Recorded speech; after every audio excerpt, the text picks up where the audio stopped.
नमस्कार। प्राइम समाचारमा स्वागत छ। म प्रकाश घिसिङ। म संगीता कटुवाल। सुरु गरौँ अहिलेसम्मका प्रमुख समाचारबाट।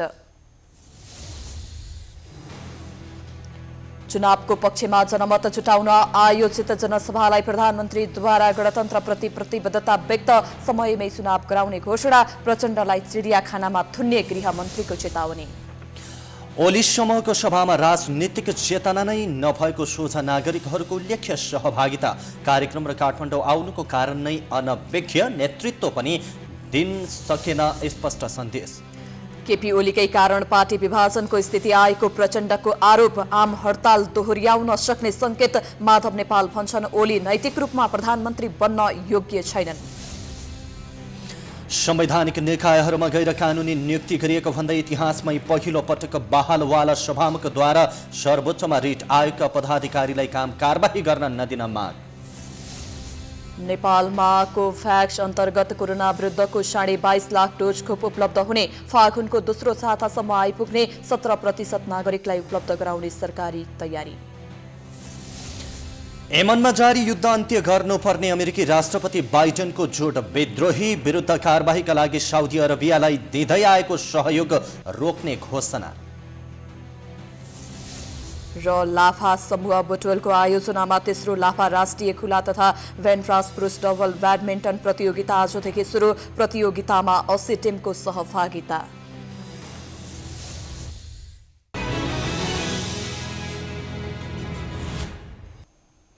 अब समाचार विस्तारमा। संसद विघटनपछि आलोचित बनेका प्रधानमन्त्री केपी शर्मा ओलीले जनसभा नै गरेर शक्ति प्रदर्शन गर्नुपर्ने अवस्था आयो। संसद विघटनपछि लगाएका अनेकौं आरोपहरूको खण्डन गर्ने प्रयास ओलीले आज गरे, तर सरकारको कामको चर्चादेखि प्रचण्ड माधव समूहको आलोचना गर्नमा ओली केन्द्रित भएका थिए। तर चर्चा र आशंका गरे जस्तो कुनै नयाँ कुरा भने ओलीले घोषणा गरेनन्। निकै चर्चा र प्रचारका बीच शुक्रबार नेकपाको ओली समूहको बृहत जनसभामा प्रधानमन्त्री केपी ओलीको अभिव्यक्ति कस्तो आउला भन्ने चासो धेरैको थियो। हल्ला यतिसम्म थियो कि ओलीले हिन्दू राष्ट्रको वकालत गर्नेदेखि संकटकालको संकेत दिन सक्छन् भनिएको थियो। तर धेरैले विश्वास नगरेको, केहीले शंका गरेको त्यस्तो कुनै अभिव्यक्ति आएन। यद्यपि ओली राजसंस्थासँग निकट भएको आरोपको खण्डन भने गरेका छन्। सम्बोधनका क्रममा प्रधानमन्त्री ओलीले संघीय लोकतान्त्रिक गणतन्त्रप्रतिको निष्ठामा प्रश्न नउठाउन आग्रह गरे। ओलीले आफूलाई गणतन्त्र विरोधी भनेर प्रचार गरेकोमा असन्तुष्टि जनाएका छन्। राजतन्त्र फर्किएको घोषणा गर्छ अरे। हामीले लडेर संघीय लोकतान्त्रिक गणतन्त्र ल्याएका छौं। यो संघीय लोकतान्त्रिक गणतन्त्रात्मक प्रणालीलाई कसैले तलमाथि गर्छु भन्ने नसोचे पनि हुन्छ। थोरै शब्दमा म भन्न चाहन्छु, संघीय लोकतान्त्रिक गणतन्त्र हामीले ल्याएका छौं, लडेर ल्याएका छौं, बलिदान दिएर ल्याएका छौं, यसको कार्यान्वयन गरिरहेका छौं, यसको कार्यान्वयन गरेर अगाडि जान्छौं। ओलीले संसद विघटन संविधान विपरीत हो भनेर आरोप लगाउनेलाई पनि जवाफ दिएका छन्। काम गर्ने अवस्था नआएपछि प्रधानमन्त्रीले संसद विघटन गर्न पाउने दावी गर्दै ओलीले यो कुरा जनताले बुझेको जिकिर गरे। संसदलाई पङ्गु बनाउन खोजिएपछि चुनावमा जानु परेको ओलीको भनाइ छ। निर्वाचन आयोगमा गएर निर्वाचन आयोगलाई निर्वाचनको तयारी नगर भन्ने, निर्वाचन नगर्नु चाहिँ लोकतन्त्र अरे। निर्वाचन हुने भयो भने निर्वाचन हुँदा देश संकटमा पर्छ अरे। निर्वाचनबाट देश संकटमा पर्छ। जनताले अभिमत प्रकट गर्दा, जनताले सरकार छान्दा, जनताले आफ्नो फैसला दिएर त्यो फैसला अनुसार देश अगाडि बढ्दा देश संकटमा पर्छ। केही मान्छेहरूले कुनामा बसेर षड्यन्त्र गरेर अरूका लागि काम गर्दा देश सङ्कटमा पर्ने हो। देशलाई सङ्कटमा पर्न दिनु हुँदैन। अब नेपाली जनताको चेतनाको स्तर यति माथि उठेको छ, यति सजगता नेपाली जनतामा आएको छ। अब कसैले पनि लोकतन्त्र खोज्न सक्दैन। ओलीले दाहाल नेपाल समूहले सर्वोच्च अदालत र निर्वाचन आयोगलाई धम्की दिएको आरोप पनि लगाए। ओलीले आफूले नेतृत्व गरेको पार्टी कम्युनिस्टको मात्र नभई देशकै मूल पार्टी भएको पनि दावी गरेका छन्। ओलीले पार्टी विभाजनपछि मात्रै राम्रोसँग काम गर्न पाएको समेत बताए। आयोग तथा संवैधानिक निकायहरूमा नियुक्ति गर्न सफल भएको उदाहरण दिँदै यसअघि प्रचण्ड माधव समूहले काम गर्न नदिएको बताएका हुन्। सम्बोधनका क्रममा ओलीले सरकारले गरेको कामको बयान गरेका थिए। म यहाँहरूलाई आग्रह गर्न चाहन्छु, हाम्रा विकास निर्माणका कामहरू चौतर्फी रूपमा कृषिको आधुनिकीकरण, व्यावसायिकीकरणका लागि कृषिको आधुनिकीकरण कार्यक्रम हामीले अगाडि बढाएका छौँ। अब हाम्रा युवाहरू विदेश जान नपरोस्। हिजो एउटा परिस्थिति बन्यो, भयावह परिस्थिति, त्यस परिस्थितिले हाम्रा युवाहरू लस्कर लागेर विदेश जाने अवस्था बन्यो। अब हाम्रा नेपाली युवाहरू विदेश जानुपर्ने अवस्था नबनोस् भन्नका लागि प्रधानमन्त्री स्वरोजगार कार्यक्रम, युवा स्वरोजगार कार्यक्रम, रोजगारीका थप अवसरहरू अनेक ठाउँमा, 7वटा प्रदेशमा उद्योगहरूको स्थापना जस्ता कुराहरू हामी गर्दैछौँ। सभालाई सम्बोधन गर्दै उपप्रधानमन्त्री तथा ओली समूहका नेता ईश्वर पोखरेलले दाहाल नेपालले मुलुकमा अराजकता सृजना गर्न खोजेको, कम्युनिस्ट आन्दोलन धराशयी बनाउन खोजेको र आर्थिक विकास तथा समृद्धिमा बाधा पुर्याउन थालेको आरोप लगाए। अब जस्ता सुकै प्रतिकूलता आए पनि त्यसका विरुद्ध जुधेर मुलुकमा राजनीति स्थायित्वका लागि लाग्ने पोखरेलको भनाइ थियो।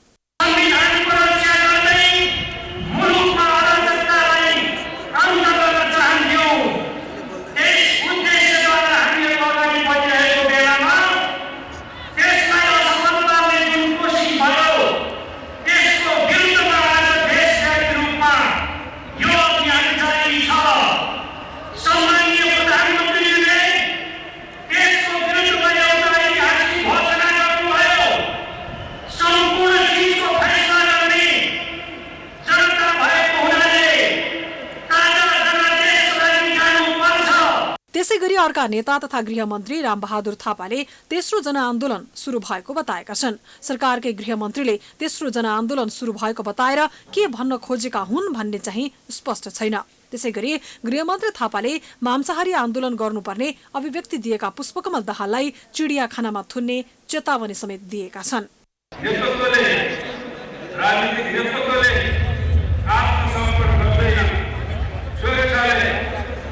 राजीनामा गर्दैन भने त्यसलाई चाहिँ संयमपूर्ण ढङ्गले त्यसलाई विस्थापित गरिनेछ। मांसाहारी आन्दोलन गरेर मांसाहारी तरिकाद्वारा पनि नेतृत्वलाई अध्यक्ष गरिनेछ भन्ने घोषणा गरिरहेका छन्।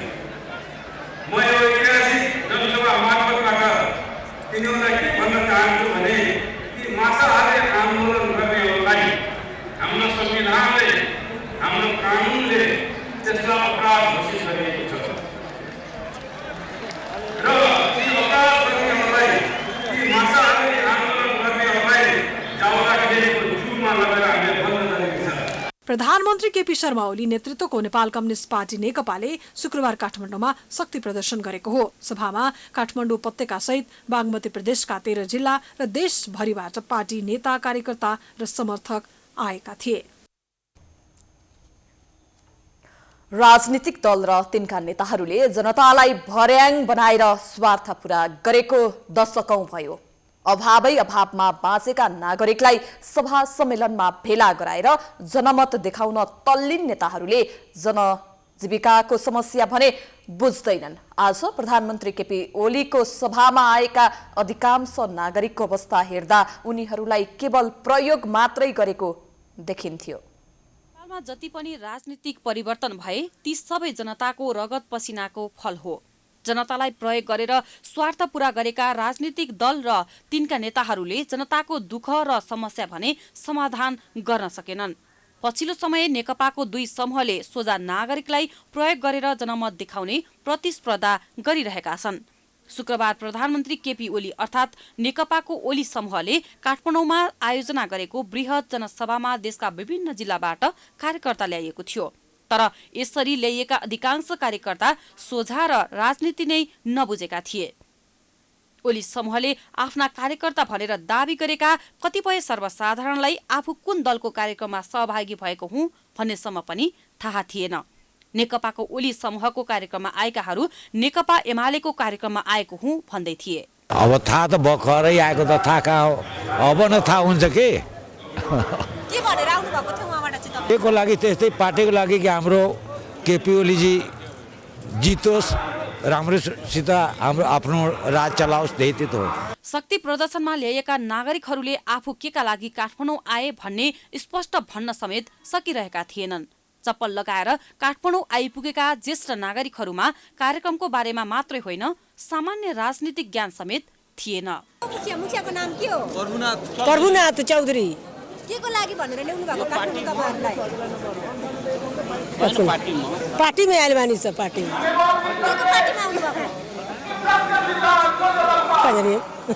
शुक्रबार बिहानै काठमाडौँ आइपुगेका विभिन्न जिल्लाका नागरिकले खाना खाएर घर फर्किने बताइरहेका थिए। निकै भिड रहेको कार्यक्रम स्थल दरबार मार्गमा भेटिएका उनीहरूले प्रधानमन्त्री केपी ओलीको नाम लिए पनि कार्यक्रमको उद्देश्यबारे अनभिज्ञ थिए। यो पार्टीले ल्याएको के हाम्रो एमालेको पार्टी हरिप्रीति और यो सबै आफ्नो गाउँको कल्पना दिदी बरातवाको हामी एमालेको हो। खाना खायो अलि राम्रो भएको प्रधानमन्त्री ओलीको कार्यक्रममा सहभागी यी नागरिकको अवस्था त केवल उदाहरण मात्रै हो। सबैजसो राजनीतिक स्वार्थका लागि दलहरूले भने कार्यक्रममा भेला गराइने कार्यकर्ता मध्ये अधिकांश व्यक्तिहरू यस्तै अवस्थामा भेटिने गरेका छन्। उनीहरूलाई अनेकौं अभाव हुन सक्छ, सरकारबाट धेरै अपेक्षा गरेका हुन्छन्, तर त्यसको कसैलाई मतलब हुँदैन। मतलब हुन्छ त केवल आफ्नो स्वार्थ, अनि त्यो स्वार्थ पूरा गर्न कसरी नागरिकलाई प्रयोग गर्ने भन्ने उपाय। प्राइम टाइम्स टेलिभिजनका लागि क्यामेरामा मिलन मगरका साथमा लक्ष्मी विश्वकर्मा, काठमाडौँ। पछिल्लो समय राजनीतिक दलका कार्यक्रमले सडक र सवारी अस्त व्यस्त हुने गरेको छ।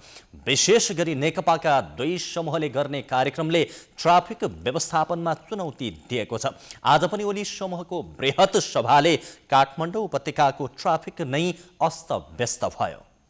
मन्त्री समेत रहेका नेकपा ओली समूहका अध्यक्ष केपी शर्मा ओली नेतृत्वको नेपाल कम्युनिस्ट पार्टी नेकपाले शुक्रबार दरबार मार्ग स्थित नारायणहिटीमा आमसभा गर्यो। नारायणहिटी अगाडि गरेको बृहत आमसभाका कारण उपत्यकाको ट्राफिक व्यवस्थापन अस्तव्यस्त बन्न पुग्यो। विभिन्न जिल्लाबाट नेता कार्यकर्तालाई ल्याएर प्रदर्शन गरिएका कारण ट्राफिक व्यवस्थापनमा कठिनाई भएको हो। शुक्रबार दिनभरि नै काठमाडौँ उपत्यकाका मुख्य सडक र चोकहरूमा यात्रु र सवारी चालकले शास्ति पाएका थिए।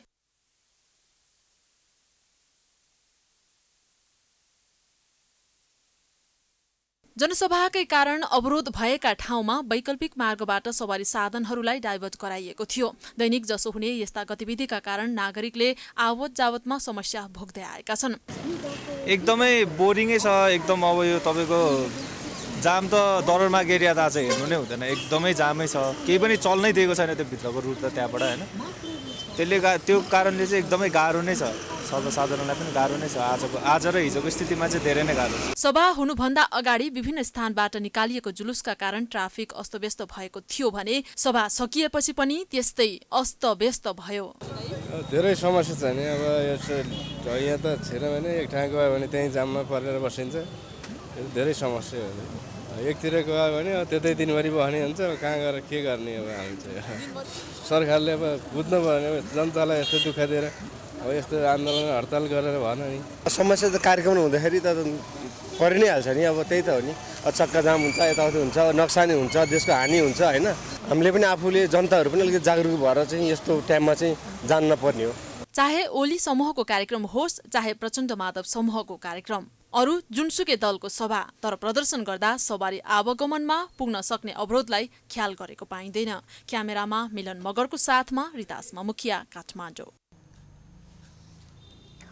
राजनीतिक दलहरूले सडक आन्दोलन गर्दा सबै अस्तव्यस्त हुनु स्वाभाविकै हुने गर्दछ। अझ विशेष गरी सभा समारोहमा हुने सहभागीहरूले प्रयोग गर्ने झण्डा, पानीका बोतल, चाउचाउका खोलहरूले सभास्थल कुरूपै बन्ने गरेको थियो। आज भने ओली समूहको कार्यक्रम लगत्तै सभास्थल सरसफाई गरिएको छ। राजनीति गर्नेहरूसँग संस्कार र अनुशासन हुँदैन भन्ने आरोप लाग्ने गर्दछ। धेरै नेता कार्यकर्ता भेला गरेर कार्यक्रम गर्ने अनि त्यही कार्यक्रम सकिएपछि सरासर हिँड्ने प्रवृत्ति छ। हजारौं सहभागी भएको स्थलमा सहभागीले प्रयोग गर्ने झण्डा, ब्यानर, पानीका बोतलदेखि खानेकुराका खोलले वातावरण कुरूप बनाउने गर्दछ, जसले गर्दा आलोचना हुने गरेको छ। तर शुक्रबार ओलीसम्मको कार्यक्रमपछि भने सरसफाईलाई विशेष ध्यान दिइयो। कार्यक्रम सकिएपछि कार्यकर्ताले जथाभावी फालेका फोहोर वस्तुहरू केही बेरपछि नै हटाइएको थियो। मञ्चबाटै स्वयंसेवकहरूलाई नेकपाका युवा नेता महेश बस्नेत र अनिरा सोब्युका संयोजक एन महरले कार्यकर्तालाई सरसफाईमा जुट्न आग्रह गरेका थिए। सक्रिय थिए। केपी ओलीले जातीय युद्ध हुन दिनु भएन, सामाजिक सद्भाव कायम राख्न दिनु पर्छ भन्नुभयो र यो राज्यको पुनः संरचना गर्दा एक प्रदेशलाई स्वीकार नगरेको कारणले, जातीय राज्य स्वीकार नगरेको कारणले आज सामाजिक सद्भाव कायम भएको छ। तमाम हाम्रा जनताले भनिरहेका छन् सामाजिक सद्भावको नेता केपी ओली आज मुलुकको राजनेता हो भन्ने कुरा स्पष्ट पारिरहेका छन्। हिजो सामाजिक फाँसीवादीहरू क्रान्तिका नाउँमा द्वन्द्व गर्दै, आतंक फिजाउँदै, अपहरण गर्दै, लुटपाट गर्दै, हत्या हिंसा गर्दै हिँडिरहँदा केपी ओलीले भने प्रचण्डलाई वन मान्छेबाट मान्छे बनाउने छु, अपहरण गर्न दिने छैन, हत्या हिंसा गर्न दिने छैन, लुटपाट गर्न दिने छैन, प्रचण्डलाई वन मान्छेबाट मान्छे बनाउने केपी ओलीको अभियान असफल भएको छ। मञ्चको अगाडि आइसकेपछि युवा सङ्घका साथीहरू, जी फन्डका साथीहरू, खेलकुद महासङ्घ र स्पोर्ट्स एकाडेमीका सम्पूर्ण साथीहरू यहाँ आइसकेपछि हामीले उहाँहरूको यो कार्यविभाजन गर्नेछौँ र यसको तिनतिरै यहाँबाट त्रिचन्द्र क्याम्पससम्म, यहाँबाट हामी यो सञ्चय कोषको भवनसम्म र यहाँबाट जयनेपाल हलसम्म हामी यो सडकलाई हिजो जस्तो थियो त्यस्तै अवस्थामा फर्काउनेछौँ, त्यस्तै अवस्थामा पुनः ल्याउनेछौँ र एउटा सन्देश दिनेछौँ कि हामी काठमाडौँलाई क्लिन गर्न चाहन्छौँ, हामी हाम्रो दायित्व र जिम्मेवारीबाट पन्छिन चाहँदैनौँ। बस्नेत र महरको आग्रहपछि कार्यक्रम स्थल सरसफाई गरिएको थियो। दरबारमार्ग क्षेत्रमा सभा सकिए लगतै स्वयंसेवकहरूले फोहोरहरू सङ्कलन गरी एक स्थानमा जम्मा पारेर पुरानै अवस्थामा पुर्याएका थिए। यसले आफूले गरेको फोहोर आफै व्यवस्थित गर्नुपर्छ भन्ने सन्देश समेत दिएको छ। समाचारको सिलसिला जारी छ, हामी विश्रामपछि आउँछौं।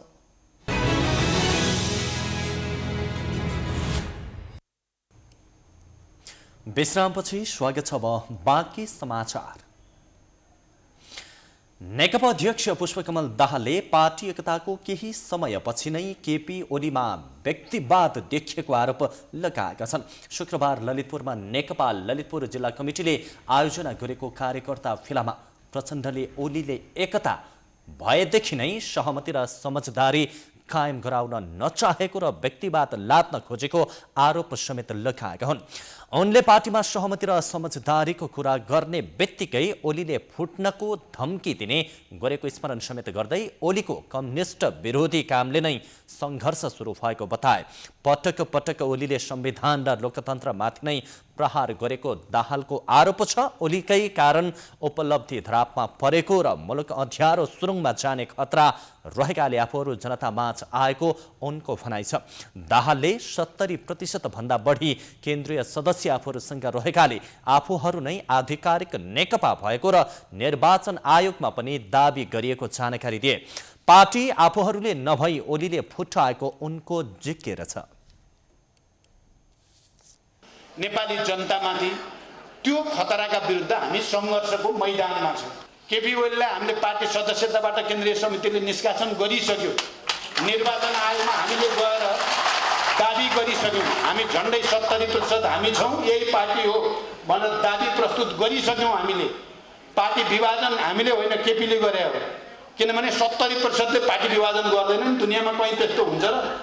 पार्टी विभाजन गर्ने त सकिएसम्म 40% पुर्याएर विभाजन गर्ने भन्ने हुन्थ्यो। त्यस्तै नेकपा प्रचण्ड नेपाल पक्षका अध्यक्ष माधव कुमार नेपालले ओलीमा अहंकार र व्यक्तिवाद हावी भएको आरोप समेत लगाए। संविधान मिच्ने काम ओलीबाटै भएको भन्दै नेपालले प्रधानमन्त्री पदमा रहन ओलीलाई नैतिकताले पनि नलिने बताए। केपीलाई कुनै आलोचना मन पर्दैन। केपी ओली आफूलाई सर्वज्ञानी ठान्दछ। केपी ओली अहङ्कारको घोडामा सवार भएको हुनाले यो सबै समस्या खडा भएको। तर के उनमा व्यक्तिवाद छ र उनमा उन्माद छ, अहङ्कार। त्यो अहङ्कारले गर्दाखेरि उनले पार्टीले 2 पैसा पनि महत्त्व दिएनन्। उनी बहुमतलाई स्वीकारै गर्दैनन्। उनी आफूलाई सर्वशक्तिमान ठान्दछन्। यस्ता मान्छे यो देशको राजा महाराजा भएको के पो हुन्थ्यो होला। तपाईँ हाम्रो यहाँ बस्न खान दिने थिएन, देशै देशबाट भाग्नु पर्छ। यसअघि आजै बिहान पत्रकार सम्मेलन गरेर दाहालले संविधान विपरीत भएका गतिविधि विरुद्ध गरिएको आन्दोलनमा जनताले साथ दिएको र सफल भएको बताएका थिए। ललितपुरमा आयोजित पत्रकार सम्मेलनमा दाहालले वर्तमान राजनीतिक परिस्थितिमा आम हडताल जरुरी रहेको बताएका थिए। अध्यक्ष दाहालले नेकपाको विवाद सम्बन्धमा श्वेत पत्र निकाल्ने तयारी भइरहेको जानकारी पनि दिएका थिए। एमसीसी बारे पार्टीले अन्तिम निर्णय गरि नसकेको बताउँदै उनले हिजो आन्दोलनमा अर्को विषयको नारा लगाउन उपयुक्त नहुने भन्दै एमसीसी विरुद्धको नारा लगाउन रोकिएको बताए। पत्रकार सम्मेलनमा अर्को अध्यक्ष नेपालले केपी ओलीले गरेका अपराधको एक हिसाब किताब इतिहासले लिने समेत बताएका थिए।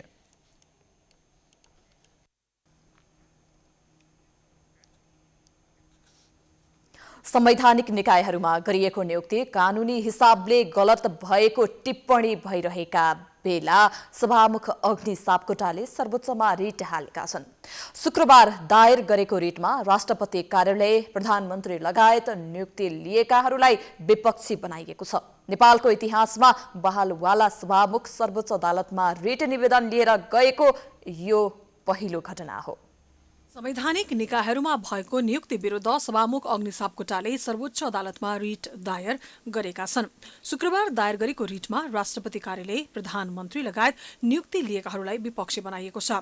रिटको पेशी आइतबारलाई तोकिएको छ। उनले संवैधानिक आयोगहरूमा गरिएको सिफारिस र नियुक्ति असंवैधानिक भएको दावी गरेका छन्। सापकोटाले निवेदनमा संवैधानिक परिषदको पुस 5 गतेको निर्णय बदल गर्न माग गरेका छन्। साथै उक्त निर्णयका आधारमा संवैधानिक आयोगहरूमा भएको नियुक्तिको बदल गर्न पनि सभामुख सापकोटाले माग गरेका छन्। नियुक्तिपछि राष्ट्रपतिबाट शपथ लिई पदभार ग्रहण गरिसकेका संवैधानिक आयोगका पदाधिकारीलाई काम कारबाही गर्न नदिन पनि रिटमा माग गरिएको छ। त्यस्तै उनीहरूको नियुक्ति यथास्थितिमा राख्दै सर्वोच्च अदालतले अन्तरिम आदेश जारी गर्नुपर्ने सभामुख सापकोटाले रिटमा उल्लेख गरेका छन्।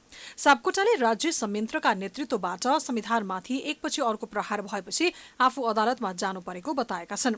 रिट दायरपछि सिंहदरबारमा पत्रकार सम्मेलन गर्दै सभामुख सापकोटाले संविधानको पालना, संरक्षण र सम्वर्धन गर्ने दायित्व बोकेका राज्य संयन्त्रका नेतृत्वबाट श्रृङ्खलाबद्ध रूपमा संविधान उल्लङ्घन गर्ने काम भएको बताएका छन्।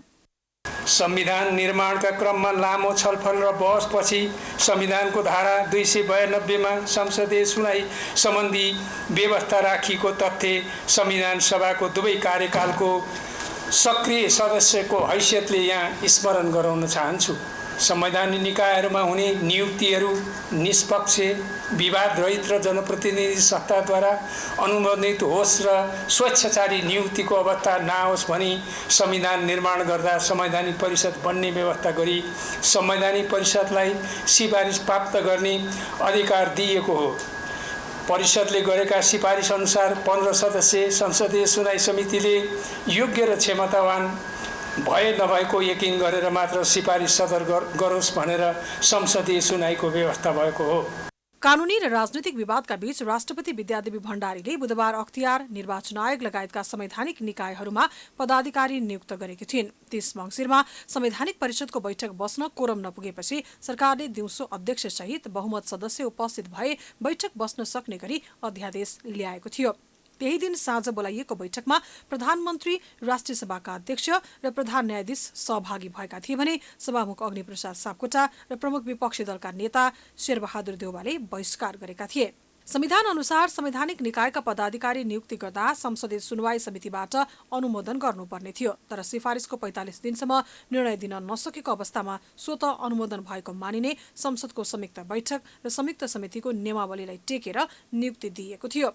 38 पदाधिकारी सिफारिस भएको भए पनि 32 जनाले शपथ लिएका थिए। यसबारे सर्वोच्चमा मुद्दा विचाराधीन रहेका बेला सभामुख सापकोटा अर्को रिट लिएर गएका छन्। नेपालको इतिहासमा बहालवाला सभामुख सर्वोच्च अदालतमा रिट निवेदन लिएर गएको यो पहिलो घटना हो। सभामुख सापकोटाले राष्ट्रपतिको कार्यालय, प्रधानमन्त्री केपी शर्मा ओली र उनको मन्त्री परिषदका साथै प्रधान न्यायाधीश चोलेन्द्र शमशेर जबारा र राष्ट्रिय सभाका अध्यक्ष गणेश प्रसाद तिमल सिन्हालाई पनि विपक्षी बनाएका छन्। यसैबीच विभिन्न संवैधानिक निकायका प्रमुख तथा पदाधिकारीहरूलाई काम गर्न रोक लगाउन माग गर्दै दायर रिटमा सर्वोच्च अदालतले विपक्षीसँग लिखित जवाफ माग गरेको छ। शुक्रबार न्यायाधीश कुमार रेग्मीको एकल इजलासले संवैधानिक निकायमा गरेको नियुक्तिका विषयमा सरकारसँग 15 दिनभित्र कारण माग गरेको हो। बुधबार पद तथा गोपनीयताको शपथ लिएका 32 प्रमुख तथा पदाधिकारीलाई कार्य गर्न रोक लगाउनु भन्दै वरिष्ठ अधिवक्ता दिनेश त्रिपाठीले रिट सर्वोच्चमा दायर गरेका थिए। प्रमुख प्रतिपक्ष दल नेपाली कांग्रेसले सरकारको असंवैधानिक कदम विरुद्ध शान्तिपूर्ण आन्दोलनका लागि अपिल गरेको छ। नेकपाको सरकार बनेपछि जनविरोधी कदम र प्रविधि देखिए पनि आफूहरू सडक र सदनमा शालीन ढङ्गले प्रस्तुत भएको कांग्रेस प्रवक्ता विश्वप्रकाश शर्माले जनाएका छन्। उनले प्रेस विज्ञप्ति जारी गर्दै नेकपाको सरकार बनेपछि जनविरोधी कदम र प्रविधि विरुद्ध नेपाली कांग्रेस संसद र सडक दुवै ठाउँमा शालीन ढङ्गले प्रस्तुत हुँदै आएको स्मरण गराएका छन्। त्यस्तै प्रवक्ता शर्माले सरकारका संवैधानिक कदम विरुद्ध आन्दोलनका कार्यक्रमहरूमा अझ व्यापक बनाउने पनि बताएका छन्। कांग्रेसले शनिबार शुभेच्छुक संस्थाहरूको प्रदर्शन गर्ने र फागुन 3 गते 77 जिल्लामै नेपाली कांग्रेस जिल्ला कार्य समितिको नेतृत्वमा एकसाथ प्रदर्शन गर्ने पनि उनले जानकारी दिएका छन्। संवैधानिक परिषद सम्बन्धी अध्यादेश जारी गर्दा र नियुक्ति र शपथ ग्रहणमा सरकारले संविधान विपरीतको कर्म गरेको पनि प्रवक्ता शर्माले बताए।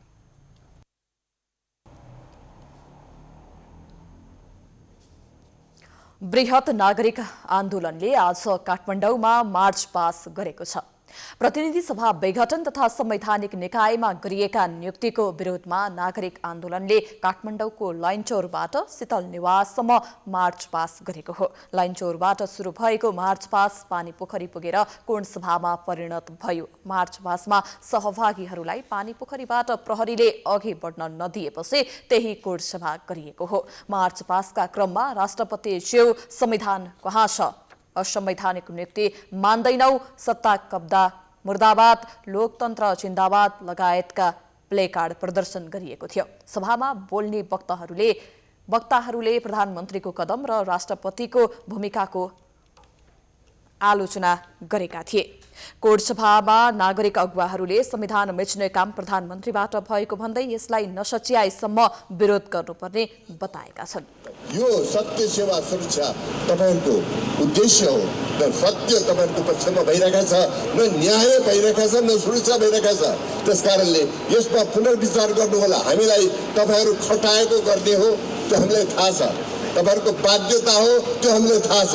तर देशमा उल्टो परिरहेको छ है। देशमा यदि तानाशाही आयो भनेदेखि द्वन्द फेरि नेपालमा आउँछ, फेरि गोली पड्काउने दिन आउँछ नेपालमा। त्यो गोली पड्काउने दिन आउँदाखेरि जान जाने कसको? बृहत नागरिक आन्दोलन संसद विघटन विरुद्ध निरन्तर आन्दोलन गर्दै आएको छ। पछिल्लो 24 घण्टामा नेपालमा 105 जना कोरोना संक्रमित थपिएका छन्। गत 24 घण्टामा 2799 जनाको PCR परीक्षण गर्दा 105 जनामा कोरोना पुष्टि भएको छ। संक्रमित मध्ये काठमाडौँमा 43 जना, भक्तपुरमा 3 र ललितपुरमा 12 जनामा कोरोना भेटिएको हो। यो सँगै कुल संक्रमितको संख्या 2,71,707 पुगेको स्वास्थ्य तथा जनसङ्ख्या मन्त्रालयले जनाएको छ। गत 24 घण्टामा 272 जना उपचारपछि डिस्चार्ज भएका छन्। यो सँगै नेपालमा निको हुनेको संख्या 2,67,564 पुगेको मन्त्रालयले जनाएको छ। 2108 जना सक्रिय संक्रमित छन् भने गत 24 घण्टामा 2 जना कोरोना संक्रमितको भने मृत्यु भएको छ। यो सँगै कोरोना संक्रमित मृतकको संख्या 2023 पुगेको छ। हाल 92 जना क्वारेन्टाइनमा रहेका छन् भने देशभर 64 जना आइसियु र 13 जना भेन्टिलेटरमा रहेका छन्। प्रदेश 1 र प्रदेश 2 मा कुनै पनि संक्रमित आइसियु र भेन्टिलेटरमा छैनन्। सुदूरपश्चिम प्रदेशमा 1 जना आइसियुमा छन् भने कुनै पनि संक्रमित भेन्टिलेटरमा छैनन्। बागमती प्रदेशमा 31 आइसियु र 9 भेन्टिलेटरमा भने गण्डकीमा 5 जना संक्रमित मात्र आइसियुमा छन्। लुम्बिनी प्रदेशमा 26 आइसियु र 3 भेन्टिलेटरमा रहेको मन्त्रालयले जनाएको छ। कर्णाली प्रदेशमा 1 जना आइसियु र 1 भेन्टिलेटरमा रहेका छन्। देशभरका क्वारेन्टिनमा भने 92 जना रहेका छन्।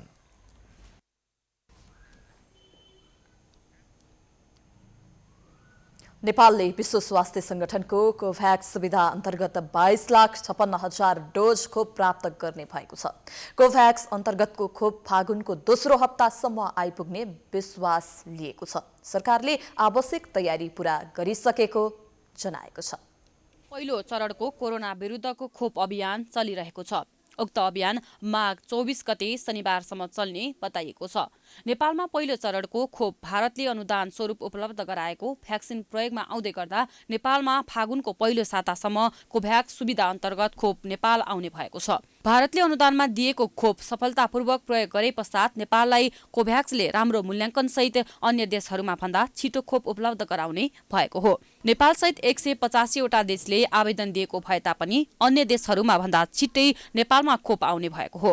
स्वास्थ्य मन्त्रालयका प्रवक्ता जागेश्वर गौतमले उक्त खोप नेपाल आउने भए पश्चात नेपालमा लगातार खोप लगाउने वातावरण बन्दै जाने दावी गरेका छन्। खोप लगाइरहेको त थाहा भयो नि त कोभ्याक्सलाई पनि।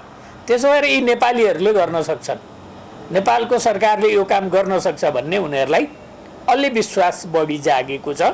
त्यसो भएर हामीले अलि छिटै खोप पाउने सम्भावना पनि बढ्या छ। यो बहुत पोजिटिभ राम्रो कुरा हो। त्यसो भएको हुनाले हामीले चाहिँ अब खोप लगातार लगाउँदै जाने वातावरण बन्छ भन्नेमा हामी विश्वस्त छौँ, आशावादी छौँ। कोभ्याक्स अन्तर्गत नेपालले 22,56,000 डोज खोप ल्याउने डब्ल्युएचओले आफ्नो विवरण उल्लेख गरेको छ। स्वास्थ्य तथा जनसङ्ख्या मन्त्रालयले पनि कोभ्याक्स अन्तर्गतको खोप फागुनको दोस्रो सातासम्म आइपुग्ने बताएको छ। कोभ्याक्सले झण्डै 17% नागरिकलाई पुग्ने गरी खोप यसपछि चरण-चरणमा दिने स्वास्थ्य मन्त्रालयले जनाएको छ। खोपहरू पनि दर्ता भएर नेपाल ल्याउने भन्ने प्रक्रियामा खोप दर्ताको प्रक्रियामा अगाडि बढिरहेको अवस्था छ। यसो गरिरहँदाखेरि हामीले सम्बन्धित देशहरूबाट उपहारमा ल्याउने कुराहरूमा पनि कुराकानी भइरहेको, हामीले खरिदमा ल्याउने कुराहरूमा पनि कुराकानी भइरहेको अवस्था छ। तर ठ्याक्कै यही दिन खोप आउँछ भनेर अहिले नै चाहिँ हामी भन्दैनौँ, किनभने पहिलो चरणको खोप ल्याउँदा पनि हामीले ल्याउनुभन्दा 2 दिन अगाडि मात्रै कुरा गरेका थियौँ। खोप जतिखेर उताबाट हिँड्छ भन्ने भएपछि हामीले कुरा गर्ने गरी गर्छौँ। तर तयारीहरू लगाउने सन्दर्भमा सबै तयारीहरू लगभग सकिएको अवस्था छ। कोभ्याक्स सुविधाबाट प्राप्त हुने 60 लाख नागरिकलाई पुग्ने तथा मित्र राष्ट्रहरूबाट अनुदानमा पाउने खोपले पनि नपुगेका नागरिकलाई खरिद गरेर ल्याउने सरकारको योजना छ। तर सरकारले अहिलेसम्म खरिद प्रक्रिया अगाडि बढाएको छैन। यसअर्थ सरकारले आफूले किनेर भन्दा पनि मागेर नै काम चलाउने मनस्थितिमा देखिएको छ। यी दर्ता भएका मध्येबाट गिफ्ट हुन सक्छ, अनुदान हुन सक्छ, किनेर हुन सक्छ, ती मध्येका खोपहरू ल्याएर लगाउने हो। कोभ्याक्स सुविधा अन्तर्गत आएका खोप पनि पहिलो चरणमा फ्रन्टलाइनमा खटिएका सहित 3% नागरिकलाई लगाउने सरकारको योजना छ। फ्रन्टलाइन बाहेक ज्येष्ठ नागरिक, अन्य दीर्घरोगी, प्रवासी कामदारलाई प्राथमिकतामा राखेर लगाइने स्वास्थ्य मन्त्रालयले जनाएको छ। सरकारले जम्मा 72% अर्थात् 2 करोड 16 लाख नागरिकलाई खोप लगाउने लक्ष्य लिएको छ। तर 72% नागरिकका लागि खोप ल्याउन झण्डै 2 वर्षभन्दा बढी समय लाग्ने देखिएको छ। पछिल्लो समय भेउ टावर निर्माण फेसन जस्तै बनेको छ। विकास निर्माणका काम भन्दै भेउ टावर निर्माणलाई जताततै प्राथमिकतामा राखिएको पाइन्छ। तर त्यही भेउ टावर निर्माणका क्रममा विवाद पनि हुने गरेको छ। त्यस्तै विवादित निर्माणधीन भेउ टावर हो चितवनको कुमरुच मध्यावर्ती सामुदायिक वन क्षेत्रभित्र निर्माण हुँदै गरेको लक्षसहितको भेउ टावर। चितवनको पर्यटकीय विकासका लागि भन्दै कुमरोज मध्यवर्ती सामुदायिक वन क्षेत्रभित्र निर्माण हुँदै गरेको लक्षसहितको भ्यू टावर निर्माणको काम अन्तिम चरणमा रोकिएको छ। वन क्षेत्रभित्र अप्राकृतिक रूपमा टावर निर्माण गरेको र टावर निर्माण गरेको क्षेत्र वनको नभई निकुञ्जको रहेको भन्दै चितवन राष्ट्र निकुञ्जले र निर्माणमा आर्थिक अनियमितता भएको भन्दै अख्तियार दुरुपयोग अनुसन्धान आयोगले निर्माण कार्य रोकेको हो। चितवन राष्ट्र निकुञ्जका प्रमुख संरक्षण अधिकृत अरनाथ बरालले निर्माणाधीन टावर वन क्षेत्रभित्र नभई निकुञ्जभित्र पर्ने र निकुञ्जभित्र यस्तो टावर बनाउन नपाउने भन्दै निर्माण कार्य रोकिएको बताए। तर करोडौं रुपियाँ खर्च भइसकेकाले अब कसरी सञ्चालनमा ल्याउने भन्ने कुरा छलफल भइरहेको बताएका छन्। पहिलो कुरा त त्यो राष्ट्रिय निकुञ्जमा पर्दो रहेछ। मलाई लाग्छ त्यो बनाउने समयमा त्यहाँ अलिकति त्यो सिमाना नेर पर्ने हुनाले पनि मान्छेहरू सामुदायिक वनमा पर्छ कि निकुञ्जमा पर्छ भन्ने सुरुमा कन्फ्युजन भयो होला, त्यो कारणले बनेको हो कि जस्तो लाग्छ एउटा। अर्को कुरो त्यो बनाउने कुरो पनि त्रुटिपूर्ण छ कि सामुदायिक वनमै भए पनि 4 तले विशाल आरसीसी चाहिँ तपाईँको एउटा होटल जुन चाहिँ तपाईँ नारायणघाटमा भरतपुरमा पोखरामा बनाउँदा 2.5 तलाभन्दा पाइँदैन, त्यस्तो खालको चाहिँ तपाईँको त्यहाँको जुन स्ट्रक्चर बनाउनु र बनाउन दिनु दुईटै कुराहरू चाहिँ गलत छ। त्यो चाहिँ संरक्षणको लागि हित अनुकूल छैन, किनभने हाम्रा भित्र निकुञ्जभित्रका वनभित्रका संरचनाहरू त प्रकृति मैत्री हुनु पर्यो। अख्तियारमा उजुरी परेपछि सामुदायिक वनको नयाँ कार्य समिति चयन भएको छ। निकुञ्जको अनुमति नलिँदा र अख्तियारमा उजुरी परेर काम रोकिए पनि नयाँ कार्य समितिले भने यसलाई सञ्चालनमा ल्याउन पाउनुपर्ने समितिको माग रहेको छ। हालसम्म भ्यू टावर निर्माणमा मध्यवर्तीको 1.25 करोड खर्च भइसकेकाले मध्यवर्तीले नै भ्यू टावर सञ्चालन गर्न पाउनुपर्ने समितिका अध्यक्ष गणेश कुमार श्रेष्ठ बताउँछन्। यदि मध्यवर्तीले त्यो भ्यू टावर सञ्चालन गर्न नपाए भ्यू टावर निर्माणमा मध्यवर्तीले खर्च गरेको रकम चितवन राष्ट्र निकुञ्जले भरपाई गर्नुपर्ने माग पनि गरिएको छ। जुन हाम्रो लगभग अहिले 1.25 करोड त हाम्रो खर्च भइसकेको छ, त्यहाँ गइसकेको छ। तर त्यो के भने त्यो राष्ट्रिय निकुञ्जले चाहिँ यदि चाहिँ हामीले चाहिँ यो पाएनौँ भने त यो के अरे सहमति गरेर हामीलाई चाहिँ दिन सकेनौँ भने त हाम्रो त त्यो फेरि यो अख्तियारबाट छिनेपछि मुद्दा छिनेपछि उहाँहरूको हातमा गइसकेपछि दिएन भने त हामीले पनि त हाम्रो उपभोक्ताबाट जति खर्च भएको छ लगानी भएको छ त्यो त उहाँहरूले पनि त असर गर्नुपर्छ। हाम्रो मान्यता त्यो छ। यस भ्यू टावरको 2075 को सुरुवातमा शिलान्यास गरिएको थियो। समितिले टावरलाई इर्चानी टापु कन्क्रिट टावर नाम दिएको छ। डबल बेड सहितको 16 कोठा हुने टावरमा 32 जना एकैपटक बस्न सक्ने क्षमता छ। टावरमा झ्याल ढोका राख्न र रङढोकनको काम बाँकी रहेको छ। स्थानीयको आय आर्जनसँग जोडिएको यस भ्यू टावर सञ्चालनमा ल्याउन सके वार्षिक 20 देखि 25 लाखसम्म कारोबार गर्न सकिनेछ। प्राइम टाइम्स टेलिभिजनका लागि चितवनबाट रबिना पौडेलको रिपोर्ट। समाचारको सिलसिला जारी नै छ, हामी विश्रामपछि आउँछौँ।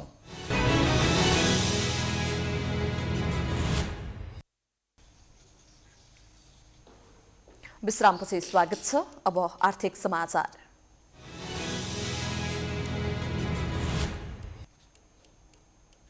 गण्डकी प्रदेश सरकारले चालु आर्थिक वर्षको 6 महिना अर्थात् पुस मसान्तसम्म 15% मात्र बजेट खर्च गर्न सफल भएको छ।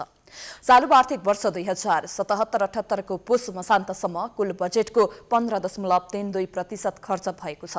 अहिलेको विषम परिस्थितिमा भएको बजेट खर्च सन्तोषजनक नै रहेको गण्डकी प्रदेशको प्रदेश लेखा नियन्त्रक कार्यालयले जनाएको छ। आर्थिक वर्षको 34 अर्ब 41 करोड 19 लाख 72 हजार कुल बजेट मध्ये पुस मसान्तसम्म 5 अर्ब 27 करोड 6 लाख 51 हजार 227 रुपैयाँ खर्च भएको गण्डकी प्रदेश लेखा नियन्त्रक कार्यालय पोखराले जनाएको छ।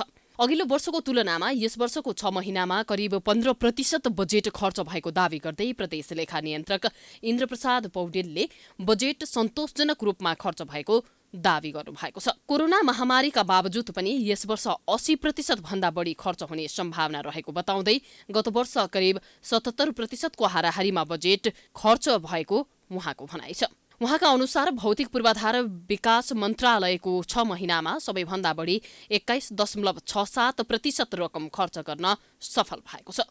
हाम्रो चाहिँ टोटल बजेट चाहिँ हाम्रो जुन 34 अर्ब 84 करोड 21 लाख 60 हजार थियो, त्यसमध्ये चाहिँ चालुतर्फ चाहिँ 14 अर्ब 34 करोड 26 लाख 84 हजार मध्ये अहिले यो पौष मसान्तसम्म अर्थात् यो अर्धवार्षिक यो 6 महिनाको चाहिँ एकुरेट चाहिँ हाम्रो खर्च भएको चाहिँ 1 अर्ब 96 करोड 11 लाख 40 हजार 720 अर्थात् हामीले त प्रतिशतमा हेरौँ भने चालुको प्रतिशतमा हेरौँ भने त्यो 13.77 अथवा करिब 14% जस्तो चाहिँ खर्च भएको छ।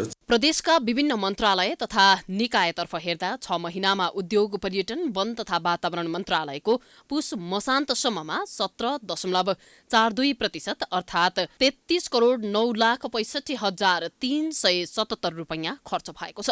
त्यसैगरी सामाजिक विकास मन्त्रालयको पुस मसान्तसम्ममा 12.99% खर्च भएको छ। भूमि व्यवस्था कृषि तथा सहकारी मन्त्रालयको 6 महिनामा 6.25% खर्च भएको छ। आन्तरिक मामिला तथा कानून मन्त्रालयको 6 महिनामा 17.21% खर्च भएको छ। प्रदेश व्यवस्थापिकाको 40.06% बजेट खर्च भएको छ।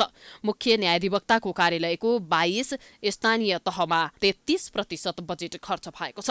प्रदेश लोकसेवा आयोगको 4.94% खर्च भएको छ भने पुस मसान्तसम्ममा प्रशासनिक तर्फ 3.72% र पुँजीगत तर्फ 13.69% खर्च भएको छ।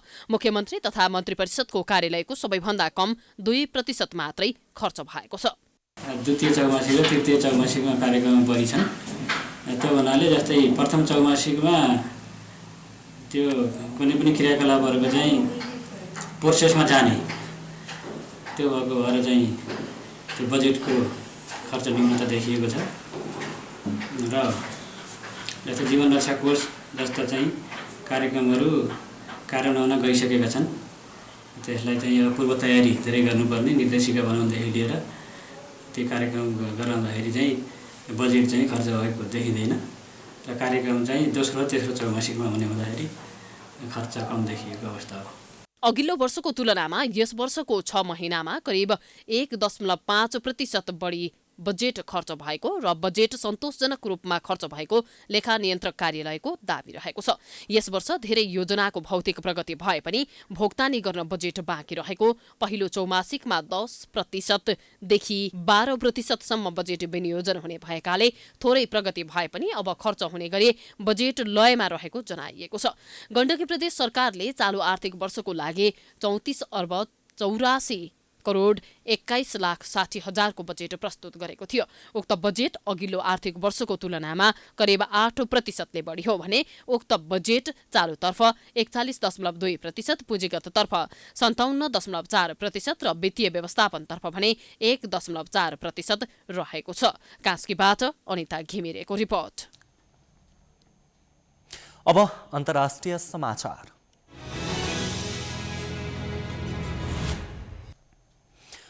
यमनमा जारी युद्धमा यसअघि गर्दै आएको सहायताबाट अमेरिकी पछि हट्ने भएको छ। राष्ट्रपति जो बाइडेनले यमनमा जारी युद्धमा यसअघि गर्दै आएको सहायताबाट अमेरिका पछि हट्ने घोषणा गरेका हुन्। साउदी अरेबियाको नेतृत्वमा भइरहेको आक्रमण कारबाहीलाई दिँदै आएको अमेरिकी समर्थन र हतियारको बिक्री आफ्नो प्रशासनले रोक्ने भएको छ। यमनमा पछिल्लो 6 वर्षदेखि युद्ध जारी छ। 1,10,000 भन्दा धेरै मानिसको मृत्यु भइसकेको छ। विदेश नीतिबाट आफ्नो पहिलो मन्तव्यमा राष्ट्रपति जो बाइडेनले यमनमा युद्ध रोकिनु आवश्यक रहेको बताएका हुन्। द्वन्द्वले मानवीय र रणनीतिक विनाश निम्त्याएको भन्दै त्यसको अन्त्य गर्नुपर्ने बाइडेनले बताएका छन्। बाइडेन अघि 2 राष्ट्रपतिको कार्यकालमा अमेरिकाले यमन विद्रोही विरुद्ध साउदी अरबको नेतृत्व रहेको गठबन्धनका समर्थन भने गरेका थिए।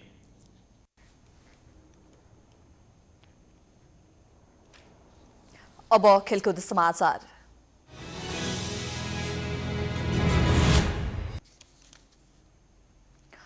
लाफा समूह बुटोलको आयोजनामा तेस्रो लाफा राष्ट्रिय खुला तथा बेन्ट्रास पुरुष डबल ब्याडमिन्टन प्रतियोगिता 2077 शुक्रबारदेखि सुरु भएको छ।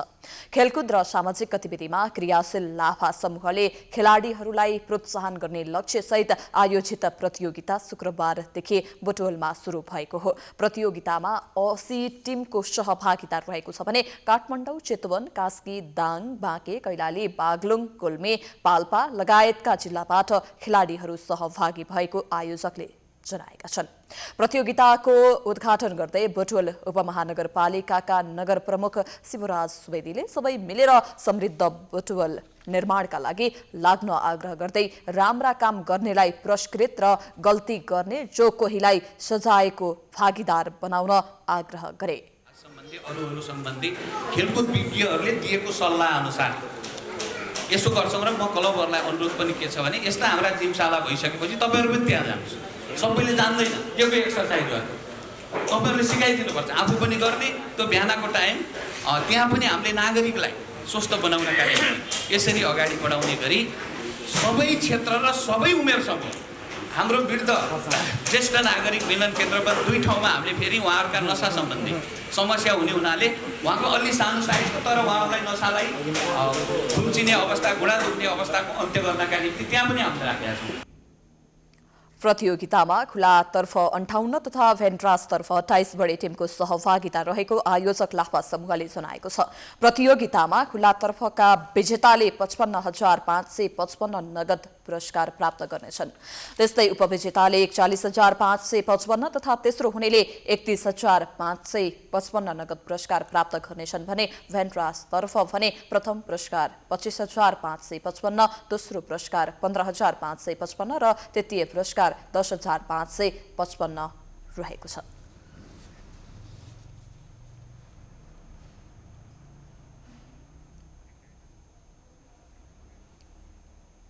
यो सँगै हामी समाचारको अन्तिममा आइपुगेका छौं। जाँदा जाँदै प्रमुख समाचार पुनः एकपटक। चुनावको पक्षमा जनमत जुटाउन आयोजित जनसभामा प्रधानमन्त्रीद्वारा गणतन्त्रप्रति प्रतिबद्धता व्यक्त, समयमै चुनाव गराउने घोषणा, प्रचण्डलाई चिडियाखानामा थुन्ने गृहमन्त्रीको चेतावनी। ओली समूहको सभामा राजनीतिक चेतना नै नभएको सोझा नागरिकहरूको उल्लेख्य सहभागिता कार्यक्रम र काठमाडौँ आउनुको कारण नै अनभिज्ञ नेतृत्वले पनि दिन सकेन स्पष्ट सन्देश। केपी ओलीकै कारण पार्टी विभाजनको स्थिति आएको प्रचण्डको आरोप, आम हडताल दोहोर्याउन सक्ने संकेत माधव नेपाल भन्छन्। ओली नैतिक रूपमा प्रधानमन्त्री बन्न योग्य छैनन्। संवैधानिक निकायहरूमा गैर कानुनी नियुक्ति गरिएको भन्दै इतिहासमै पहिलो पटक बहालवाला सभामुखद्वारा सर्वोच्चमा रिट आयोगका पदाधिकारीलाई काम कारबाही गर्न नदिने माग। नेपालमा कोभ्याक्स अन्तर्गत कोरोना विरुद्धको 22.5 लाख डोज खोप उपलब्ध हुने, फागुनको दोस्रो सातासम्म आइपुग्ने 17% नागरिकलाई उपलब्ध गराउने सरकारको तयारी। यमनमा जारी युद्ध अन्त्य गर्नुपर्ने अमेरिकी राष्ट्रपति बाइडेनको जोड, विद्रोही विरुद्ध कारबाहीका लागि साउदी अरबियालाई दिँदै आएको सहयोग भने रोक्ने घोषणा। र लाफा समूह बुटोलको आयोजनामा तेस्रो लाफा राष्ट्रिय खुला तथा भेन्ट्रास पुरुष डबल ब्याडमिन्टन प्रतियोगिता आजदेखि सुरु, प्रतियोगितामा 80 टिमको सहभागिता। समाचार अहिलेलाई सकियो। अब यहाँहरूले कार्यक्रम जनता जान्न चाहन्छन् ऋषि धमलाको साथमा हेर्न सक्नुहुन्छ। हेर्दै गर्नुहोला प्राइम टाइम्स टेलिभिजन। नमस्कार।